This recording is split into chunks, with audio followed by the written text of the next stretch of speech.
Craftsman Days are here at Lowe's with big savings on the tools you need. Save $100 on the Craftsman V20 6-tool power tool combo kit, now at $199. No matter what the project is, Craftsman's high-quality, high-performance products empower you to build on. Stop by your nearest Lowe's store and check out the full line of Craftsman tools today. Valid through 6/18 while supplies last. Selection varies by location. Walters Sports Bar is excited to welcome Nationals fans back to the ballpark this spring. Located directly across the street from Nationals Park, Walters is the preeminent sports bar in Navy Yard, boasting over 35 televisions, both indoors and out. Walters is a great location to catch the Nats all season long. Walters encourages all fans to check out coronavirus.dc.gov to get up-to-date information on current dining restrictions, and go Nats. If you were at Walters this weekend, you may have noticed the Nats Chat logo up on their beer wall. We really appreciate the support they're giving us, and we encourage you to go to Walters before, after, and during Nats games. This morning, we figured we go get him an MRI. Came back showing that he had a slight strain in his left shoulder. And once again, we're early. We got some days off. 3-0 is the count. Bases loaded. 2 out. Gallegos delivers inside, high ball 4. The Nationals have the lead. A 4-pitch, bases loaded walk scores Harrison from third, Turner to third, and Schwarber to second. The RBI for Gomes is 5th of the year. The bases still loaded with 2 out. It's the Nationals 3 and the Cardinals 2. And welcome to Nats Chat for Wednesday, April 21st, 2021, along with Nats insider Mark Zuckerman of MASNsports.com. I'm Al Galdi, host of the Al Galdi podcast. Well, that was an eventful Tuesday for the Washington Nationals, but it does end up being a successful Tuesday for the Nationals. A 3-2 come-from-behind victory over the St. Louis Cardinals at Nationals Park on Tuesday night in Game 2 of a 3-game series. The Nats get to 6-9 on the season. And Mark, we have about 15 different things we could lead off this installment of Nats Chat with. How are you? I'm just fine, Al. The game took 2 hours and 51 minutes, and I think we could challenge that with the podcast if we wanted to. We don't want to, though, right? I don't think so, although we'll see how this goes. Who knows? We make beautiful magic together, so we'll see how this installment ends up going here. But yeah, what a game, what a night. Patrick Corbin, redemption, excellent outing for him. We'll get to that momentarily. We had the Cardinals bizarrely using a 5-man infield in what ended up being a 2-run bottom of the 8th for the Washington Nationals. We had another hiccup with the Nationals bullpen we got to be getting into, but I suppose we should start with what really is the A topic coming out of this Tuesday, and that is Juan Soto, shockingly, got placed on the 10-day injured list. Usually a Nat is maybe possibly hurt, and we kind of get misled in that regard. In this case, nobody knew anything. And then like an hour before the ball game, it comes out, yeah, Juan Soto is on a 10-day IL. Who, what, how? Left shoulder strain is the ailment. Yadiel Hernandez has been recalled from the alternate training side in Fredericksburg, Virginia. And Mark, judging off what Davey Martinez said to you guys after the game of the post-game Zoom press conference, it sounds like Davey wasn't really sure of things until about an hour or so before the game. Yeah, I mean, it was late. Now, they did, Soto had been complaining, he said, for a couple of days about some triceps tenderness or something not feeling right in his triceps, but they went and had him get an MRI, and I'm not sure they were expecting this result. It came back with a shoulder strain, and it was 45 minutes before game time that they had to make the call and decide, let's just not take any chances. Let's put him on the IL. They told Trey Turner, hey, you're hitting third tonight. Good luck. And I do think there's a little bit here of looking at the schedule, okay? Over the next 10 days, they have 3 off days.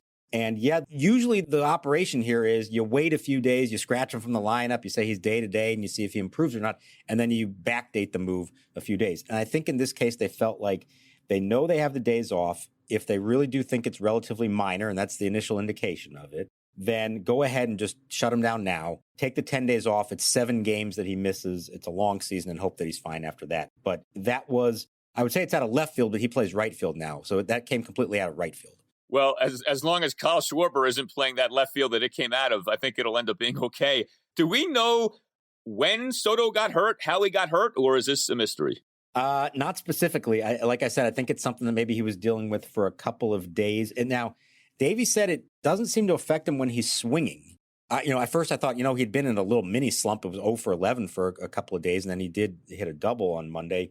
I thought maybe that had something to do with it, but no, it sounds like it's more a throwing issue than anything. And I guess the good news is there, even while he's out, he can do conditioning. He may even be able to take some swings. They said as soon as he's ready to go, they'll send him to Fredericksburg. He's not going to make the road trip with the team to New York this weekend. So all the signs, at least of what they're indicating here, is that they think it is a fairly short process and that they'll have him back, if not immediately after 10 days, shortly after that. But no, I mean, it's kind of a mystery and not one of those things that any of us saw coming, certainly. Well, it is now an increasingly crowded 10-day IL for the Nationals. You have Juan Soto on the IL. You have Steven Strasburg. You have John Lester still, technically, although he is on the mend here and looks like he'll be back sometime soon. Will Harris, though, is on the IL. Wander Suero, Luis Avilan. So Nats, look, everyone has to deal with injuries, but it certainly feels like the Nats have dealt with more than their fair share in this early portion of the season. And there's not a player you would least want to lose. He's the guy you'd most want to keep. Like, he's not the guy you'd ever want to go on the IL. So really bad news. I mean, there's no other way to frame it, but the Nationals do end up pulling off the win. And before we get to the reconfigured lineup that Davey Martinez put forth on Tuesday night, I think we do have to get to Patrick Corbin. We've been all over him and this Nationals rotation for being so underwhelming and so disappointing and all these blowout starts and all these blowout losses. Corbin was a mess over his first two starts of this season, but as bad as he had been, he was that good on Tuesday night. 6 scoreless innings, 5 strikeouts versus 4 hits, a double and 3 singles. No walks. He throws 52 of his 76 pitches for strikes. The question, I suppose, is why didn't Davey leave Corbin in the game longer? But Mark, this was exactly what the Nats needed from Patrick Corbin. Yeah, let's start with the good stuff of how he was able to do this, and then we'll get to the decision to pull him. So he did it by basically simplifying everything. They talked about it over the week. They worked in the bullpen. They felt like, what are your strengths? Your strengths are get ahead with the fastball, and really your strength is the slider. And so he threw almost entirely those 2 pitches in this game. He threw 39 fastballs / sinker. He has a 4-seamer and a sinker, 39 of those, and 31 sliders, and only 6 of anything else, changeup, curveball, and cutter. So he really did go back to his basics and threw what he knew, what he is best at. The fastballs were over the plate, and the sliders were down and darting, into the right-handed batter's feet. And that's what makes him good. And he just found his groove, and it went from there. So I think it was almost more of a mindset than even anything physically or mechanically. It's like, just remember what it is that makes you good to begin with and go out and do it. I mean, that's about as dramatic a 180 as you're ever going to see from a pitcher, from as bad as he looked before to as good as he looked in this game, and got better as it went on. I mean, retiring some very good hitters. He hit 93 with his fastball to strike out Goldschmidt. He handled Arenado well. When he walked off the mound in the 6th inning, you said, wow, this guy looks like the best version of Patrick Corbin in 2019. And he got through 6 innings on 76 pitches. And I'm not sure even the most optimistic Patrick Corbin supporter would have predicted that happening.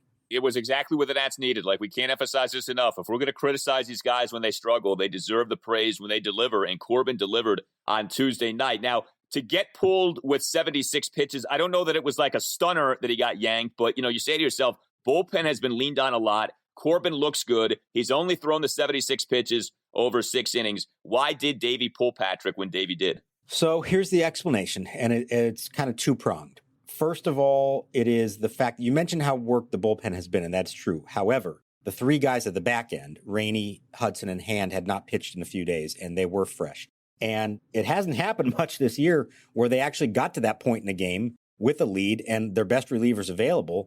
And I think Davey felt like, let's just let Patrick end on a high note, and let's use the 3 guys that we want to have in those situations. Now, it didn't work out because Tanner Rainey struggled once again. But in his mind, it was, this is kind of going according to the plan, and let's let it play out how we want to according to the plan.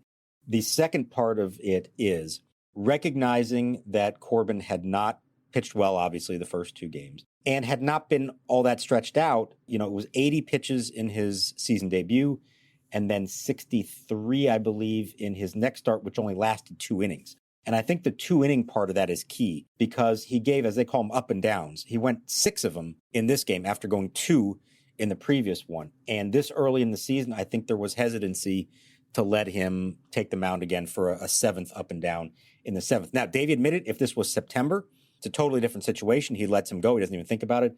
But in his mind, it was 100% no-brainer call to pull him. I'm not sure that everyone in the crowd or anybody watching felt it was that simple a decision.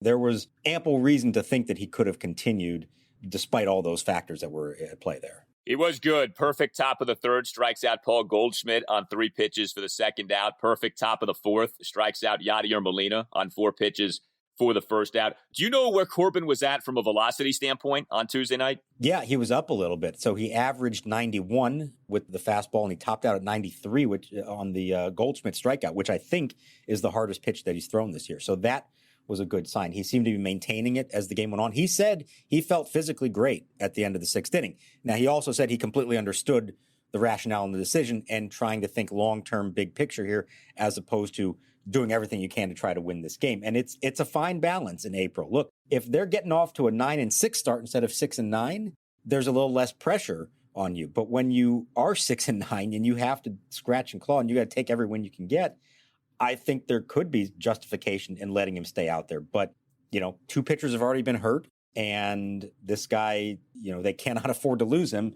And I think there was a little bit of hesitancy there to take a chance and press his luck and let him go another inning. Yeah, and I think the whole thing about leaving on a high note mattered a lot. And it's interesting to me that Davey brought that up. Like, in theory, that shouldn't matter. You're trying to win the ball game. You're not trying to do the Costanza thing of leave them wanting more. And, that's it for me. I've got to go. Like, no, that's not really what we're trying to do here. But I get the psychology of it. Like, I think that was important. And like with Corbin, you're kind of holding your breath the whole night. And is the blow-up inning coming, or is he going to make through this thing truly with a gem? And the latter was the case. So you get out while the getting's still good. That said, going to your top 3 relievers to get the final 3 innings taken care of, that's not an unreasonable ask, but it ends up being a bumpy ride. Tanner Rainey comes on for that top of the 7th inning and gives up 2 runs. So his rough start to the season continues. Rainey giving up a leadoff 10-pitch walk of Yadier Molina. That was some plate appearance by Yadi. Then came the RBI triple by Dylan Carlson, and then a 1-out RBI sac fly by Austin Dean, despite him having been down to the count at one point, 1-2. So Tanner Rainey, as we speak here on this installment of Nats Chat, has an ERA on the season so far of 10.13. We know he dealt with that muscle strain near the collarbone in spring training. Didn't really get going in the exhibition season until deep into it. We've been kind of waiting for him to find himself, waiting for that 2020 Tanner Rainey to appear. And unfortunately, we are still waiting. We are still waiting. Now, I'm going to say there is one good thing here, and that is his velocity is trending up. He was averaging 95 in this game. He maxed out at 97. So that's good. That is trending in the right direction. But it's still a matter of locating what you're throwing. And really, the leadoff walk is the problem. Obviously, a triple off the wall isn't great either. But you put yourself in a bad spot when you issue a leadoff walk. Now, that walk to Molina, if I remember right, that also included a pop-up down the right field line that Andrew Stevenson had a shot at. And it was a tough play. You're coming into the corner there. It's not trying to suggest that was an easy play by any stretch, but he kind of alligator-armed it as he saw the wall approaching him and the ball fell in. He makes that catch, the whole inning could be different. But that said, your job as a reliever with a 1-run lead, make them beat you. Don't give them a base. Now, the guy who came in for the Cardinals in the 8th, absolutely did not follow that mantra, and the Nats benefit from it. But if you're Tanner Rainey, at least make Yadier Molina beat you. Don't hand him first base and then, the triple after that. So not good, but I think in their mind, he's healthy. They need to keep putting him out there because in the long run, they're going to need him along with Hudson in hand to close out games. Hey everyone, Tim Showers here to tell you about Sunday Scaries CBD. We're getting to the point where prioritizing mental health is becoming less stigmatized. People are finally starting to talk about strategies to stay centered and calm in their everyday life. That's why I'm really excited to tell you about Sunday Scaries. Sunday Scaries are specially formulated CBD gummies with vitamins D3 and B12 that taste absolutely delicious and are easy to take on the go. Sunday Scaries CBD gummies help you live life scare-free by promoting a sense of calm, quieting your mind, and just helping you to chill out and relax. I imagine a lot of Cardinals fans were looking for some CBD after seeing a 5-man infield in the bottom of the 8th. In fact, Sunday Scaries CBD gummies and CBD oil have won glowing coverage in publications like Men's Health, Forbes, Allure, and Best Products. Today you can get 25% off your first order with the code NATSCHAT at sundayscaries.com. That's 25% off your first order at sundayscaries.com. Enter code NATSCHAT where it asks for a coupon on the checkout page. Ready to chill out and get some much-needed peace of mind? Head to SundayScaries.com right now to get 25% off some sweet, sweet CBD gummies. Are you interested in buying or selling your home? Support for Nats Chat comes from Rachel Levy of Compass Real Estate. By focusing on the personal parts of the real estate process and using technology to simplify the rest, Rachel seamlessly guides her clients through their experience. Rachel uses her deep local knowledge and exceptional customer service to advocate for her clients all across D.C., Maryland, and Virginia. To learn more, follow her on Instagram at RealEstateRachel. And now hand sets. Molina off second. 2 out, top of the ninth, the pitch. Swinging a fly ball left field toward the line. Schwarber coming in. He's there. He makes the catch. And bang! Zoma Curly W's in the books. Brad Hand earns his second save in as many tries against the Cardinals. And the Nationals rally with 2 runs in the bottom of the 8th inning with the help of the Cardinals bullpen. And they even the series at 1 apiece. Hudson and Hand did their jobs. It's so funny. I mean, these guys were so bad in the exhibition season, but they've been pretty good so far in this regular season. I mean, it's hard to complain too much about what we've seen. Daniel Hudson, a perfect 8th inning that includes striking out Paul Goldschmidt on 4 pitches for the 3rd out. Brad Hand does give up a 1-out double to Yadier Molina, but ultimately tosses a scoreless 9th inning. And, you mentioned the Andrew Stevenson play that wasn't. If we're talking Nats defense, Kyle Schwarber in that top of the 9th inning, bobbling the ball on that Molina 1-out double with the Nats nursing a 3-2 lead. That could have been a real problem. Thankfully, it ended up not being the case. And then also for Mo Schwarber in left field, a throwing error on another Yadier Molina hit, a 2-out single in the top of the 1st to put runners on 1st and 3rd on an awful throw to 3rd base. I don't know. I mean, that's like you're shaving points. You make a throw like that. But Patrick Corbin did escape the inning unscathed. And I'll give Schwarber credit. He, in that 1st inning, did make that sliding forward backhanded catch of the line out by Paul Goldschmidt for the 2nd out. So he did do that. But once again, Mark, we have like multiple instances of spotty defense for the Nationals on Tuesday night. Schwarber had about a week's worth of action in the top of the 1st inning. There was a lot going on there on a day when a lot of other things happened as well. And it is what it is. You're going to be dealing with this. Josh Bell made a nice play in the field. I thought this might be the first time we would see Ryan Zimmerman replace him late in the game for defense. We did not. It didn't cost them. I thought Zim was going to find his way into that game somehow, either for a pinch hit against Wainwright or for defense late, and it never did happen. So there's that. But real quick, back to the relievers, Hudson and Hand, and you mentioned how bad they looked in spring training. And I think this is among the reasons why you have to be so careful trying to evaluate relievers in spring training, especially the back-end guys. These guys live on adrenaline, and you cannot create that in spring training. It's just not possible. There's no environment. There's nothing at stake. And then all of a sudden the season starts, and you're trotting in a 1-run game with a crowd in a game that matters, and they feed off that stuff. And I think you can see Daniel Hudson's throwing the lights out of it. I mean, he's throwing 97 miles an hour. Hand, his slider has been really on point. He was joking that he said, he didn't think he threw one decent slider the whole spring. And now all of a sudden, here it is for him. So I do think there's something to be said for when the lights come on and it actually counts, that for late inning relievers, that makes a big difference for them. And that's what they feed off of. And so far, so good for those two.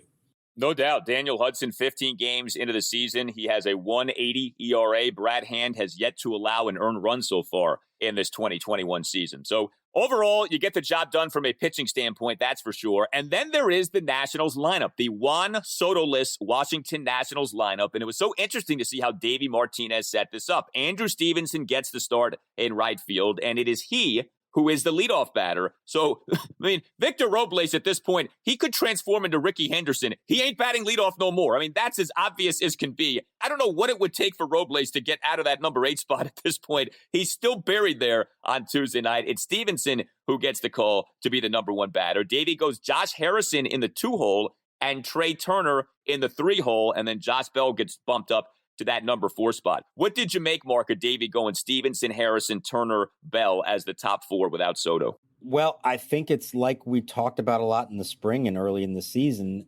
If the goal is to get Trey Turner up to bat with runners on base, what's the best way to do that, especially if you don't have Juan Soto? Right now, I think Stevenson and Harrison make sense.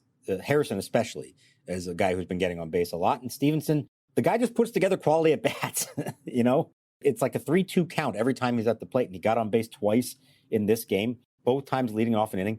So Trey winds up coming up to bat with 2 on and nobody out twice in the game. In the top of the third, it looked like a golden opportunity. He grounds into a double play. It foiled the entire thing. But then in the 8th, he comes up again in that exact same spot, and this time pokes a single to right field, scores the tying run, and then helps set the stage for the rally by stealing second to put the pressure on the Cardinals and now force them to do some crazy things in the field. So this isn't the ideal lineup, but if you're missing Juan Soto and, you've already given up, as we've seen on Victor Robles as your leadoff hitter, then get your best on-base guys at the top, and then your one and only really good, consistent run producer in the 3 spot and hope that works. And in this case, it did work. Yeah, it's not often your actual leadoff man leads off more than 1 or 2 innings, but Stevenson did do that on Tuesday night. Like you said, leadoff single, bottom of the third, leadoff full count walk in that Nats 2-run 8th. Harrison gets on base again, 1 for 3 with a single, had a single, bottom of the third. Also a hit by pitch. Boy, a lot of hit by pitches, it feels like lately in Nationals games in the 2-run 8th. And man, Trey Turner is just, speaking of guys who had bad exhibition seasons, I mean, Trey Turner was not good in the Grapefruit League campaign, but he's off to a great start. Another multi-hit game with the 2 singles, the RBI, and the stolen base, like you said. And then there was Josh Bell, and Josh Bell, he also got hit by a pitch. I'm telling you, everyone's getting hit here. But Bell has easily, I think, his biggest hit of the season so far, a hit that he certainly needed with the way he's been scuffling. A 1-out first pitch solo homer to right field of Cardinal starter Adam Wainwright in the bottom of the 6th. Here's Josh Bell. Swinging a high drive to right. Williams going back to the warning track. Near the wall, he leaps, and it's gone! Josh Bell's first home run as a National. It felt like it was hit about 30 miles into the air. It actually barely got out of the ballpark, but that was a big homer for Bell, not just in the game, but thinking about where he's at in his season so far. Yeah, I think it didn't travel as much because the pitch had very little velocity coming in, slow curve. And I think Wainwright thought he could fool him, just a little get-me-over curveball to start the at-bat. And to his credit, Josh Bell was waiting for it and hammered it. And for a guy who's been late on the fastball, and that's been his biggest issue here so far, that just had to look like a giant cookie coming at him at 70 miles an hour or whatever it was. And to his credit, he put a great swing on it, and maybe that'll help loosen him up. He had the double the night before, so feeling a little better. But he had a chance again in the 8th after the Turner RBI single, and now you've got second and third once Trey stole the base, and you kind of hope that maybe he'd do something there. And instead, he hits a ground ball right at the shortstop, the drawn-in infield, and that could have cost him. It didn't in the end. But he's getting there, and Zimmerman could have started this game. He's got great numbers against Wainwright in his career. I thought maybe he would, but Davey said before the game, we've got to get Josh Bell going. He knows that in the long run, this guy is going to be critical to their offense. And he thought he had some good at-bats on Monday, didn't want to then sit him and let him get cold. He wanted him to build off of it. So maybe now with a home run, that helps that process along, and maybe he is getting closer to the hitter they need him to be. Yeah, neither Bell nor Schwarber is off to a very good start. The 2 guys who the Nats brought in the offseason, each guy coming off a bad 2020, but each guy with a track record of having produced offensively. Neither guy's doing well so far. You need to get both guys going here. Each guy's had his moments. I mean, Schwarber had that glorious walk-off homer over the weekend. Bell has the homer on Tuesday night, but still a lot more that the Nats are going to need from those guys. Looking down the lineup, I do want to ask you about Yan Gomes. I mean, he didn't have a hit on Tuesday night, but he did have the go-ahead walk. I tell you, Nats have had some weird ways of scoring lately, but hey, you take what you can get. Gomes drawing a 2-out bases-loaded 4-pitch walk in that Nats 2-run 8th for the 3-2 lead. There are so few catchers now who hit well in baseball, and I don't want to overstate how good of a hitter Yan Gomes is, but he was productive for the Nationals as a batter in recent seasons. You look at what he's doing so far this year. He's got a .344 on-base percentage. He's had some big hits, relatively speaking, over these first 15 games. He's been like a solid presence, I feel like, in the Nationals lineup. Yeah, and they've needed it, and you're seeing that Davey's going to rely on him. This was he started for the 4th straight day behind the plate. I mean, I don't think we ever saw him or Suzuki do that unless maybe when one of them was hurt for a little while. And there was an opportunity where Alex Avila could have started one of these games. Davey decided not to. Now, Gomes always works with Corbin, so that was part of the equation for this game. But to trust him to start 4 straight, he said as long as he's healthy, he's going to start the bulk of the games. I think Avila will start the series finale. But Gomes is the better offensive player. He's the guy who most of the pitching staff already knows. They're going to rely on him. And 2 years ago, Suzuki got a little more attention and started a little bit more, and he had a big offensive year. But Yan Gomes has a pretty good track record throughout his career, most of it with Cleveland before he came here. And obviously now third year with the team, he knows the pitching staff. They're comfortable with him. And he's a guy who is going to give you a quality at bat more often than not. He's not going to put up huge numbers, but he can get the job done for you. And to his credit, he showed the patience there in the bizarre 8th inning with the bases loaded after the 5-man infield.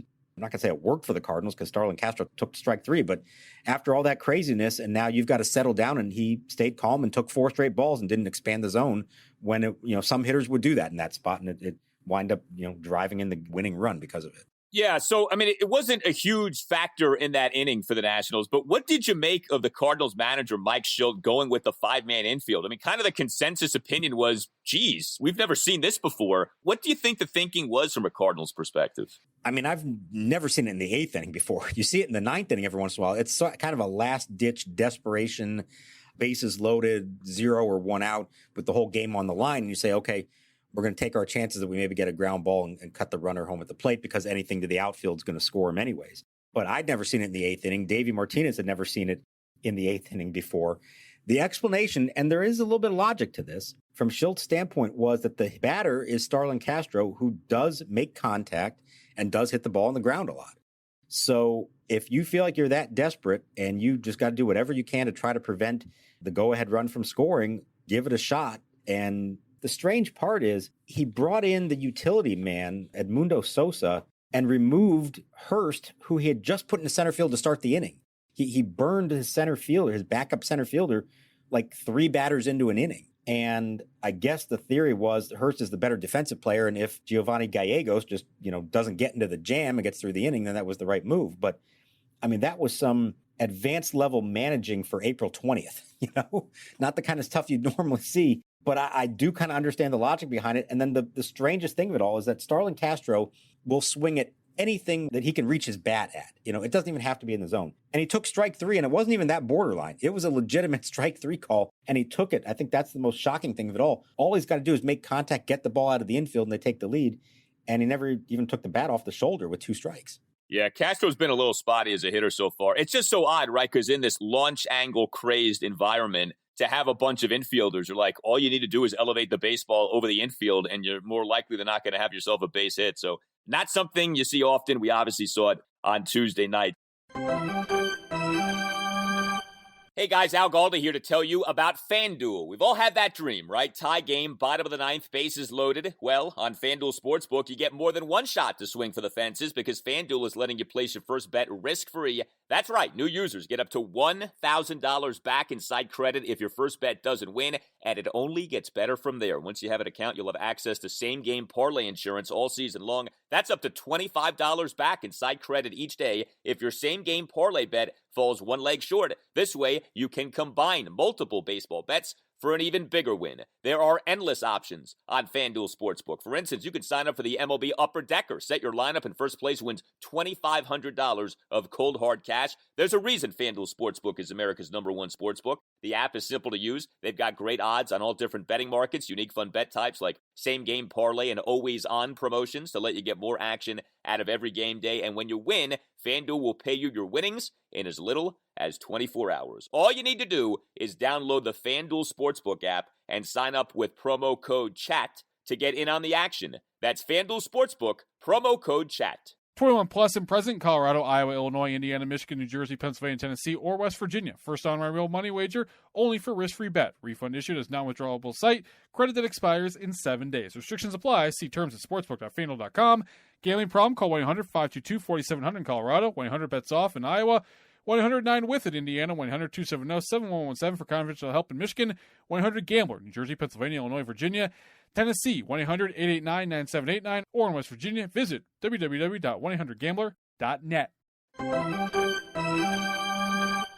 So it will be on Wednesday afternoon. It's a 4:05 first pitch. The Nationals go for a series victory. We have not had many of those so far in this national season. It is Max Scherzer versus Carlos Martinez. It's been such a bipolar start to the year for the other guys in the Nationals rotation. It feels like each guy has either been great or awful. You know, like Patrick Corbin, first 2 starts bad, this latest start great. Joe Ross, his first 2 starts good, his latest start bad. Steven Strasburg, first start good, next start bad. Even Eric Fetty, right? First start bad, next 2 outings good. Max Scherzer has been like the one constant, the one guy who, for the most part, has been good. I mean, he did give up the 4 solo homers in his first game, but by and large, he's been the Nats' best starting pitcher, period. He's been especially good over these last 2 outings. Let's hope that the consistency remains with Mad Max, and it is a routine Scherzer on Wednesday, and that the Nats can get themselves a win. But what are you thinking when it comes to Scherzer in Game 3? Well, hopefully he feels a little less pressure on himself. Not that he's ever not going to go out there thinking he needs to, rule the world. But because of what Corbin did, because they won the game, it maybe takes a little bit off him for this one. But I would expect him against his hometown team, the Cardinals, to do what he always does, and that is come out with intensity. Can he get through a clean first inning? That's something he didn't do on opening day, but he's done it since then, been much more under control. And then does he finish strong? That last outing, that was the key to it. I mean, struck out the side to end his night. He always talks about the last 10 pitches. That's what defines your start. Well, he's faced a much tougher lineup from the Cardinals than he did with the Diamondbacks. And so you can envision a scenario in the 6th or the 7th inning, and he's got Goldschmidt, Arenado, and Molina coming up. And can he dig deep and find that last little extra juice to get through the finish line strong? I think that's already on his mind. That's what they're going to need from him. And without Juan Soto in your lineup and against a flamethrower like Martinez, you're not expecting to score a lot of runs, not the current state of this lineup. So if you're a Max, I think you have to be thinking, 1 run, 2 runs tops, if that, and give your team a chance to win and then hope they can close it out at the end. Yeah, you mentioned Max's last outing. It was last Friday night. That was the Kyle Schwarber walk-off game, the 1-0 victory over the Arizona Diamondbacks at Nationals Park. Scherzer was great. 7 scoreless innings, 10 strikeouts versus just 2 hits and 2 walks. Keep the feedback coming to us here at the Nats Chat Podcast. We love hearing from you guys at Nats_chat on Twitter. You can email us too, natschatpodcast@gmail.com. The momentum continues for Nats Chat merchandise. None other than Pastor Mike Yoho. Yes, a man of the cloth has contacted us at Nats Chat. He emails, he says, like others, I would purchase and wear Nats Chat merch also. Many thanks and good thoughts for a great season, Mike. Thank you very much, Mike. But we got the clergy on our side now, Mark. A man of the cloth wants to buy some cloth, is what you're saying. You can't beat that. We'll take it. But let's get going, Tim. Let's get this stuff on the market. Come on. I love that. Thank you, Pastor Mike. If you would like to become a sponsor of the Nats Chat Podcast, again, you can email us, email Tim Shovers, and tell him to get to work on the merchandise, natschatpodcast@gmail.com. All Nationals radio highlights on Nats Chat are courtesy of 106.7 The Fan. For Mark Zuckerman, I'm Al Galdi. I'll talk to you next time. We'll talk to you next time on the Nats Chat Podcast. And now here's the wind and the pitch. Swing and a miss. Struck him out on a breaking ball. Wainwright does not run. Gomes picks it up out of the dirt and tags him to complete the strikeout. The 4th for Corbin, who has his 3rd straight 1-2-3 inning. He's retired 11 Cardinals in a row. All right, well, why don't we smooth the head down to nothing, stick a pumpkin under its arm, and change the nameplate to Ichabod Crane. All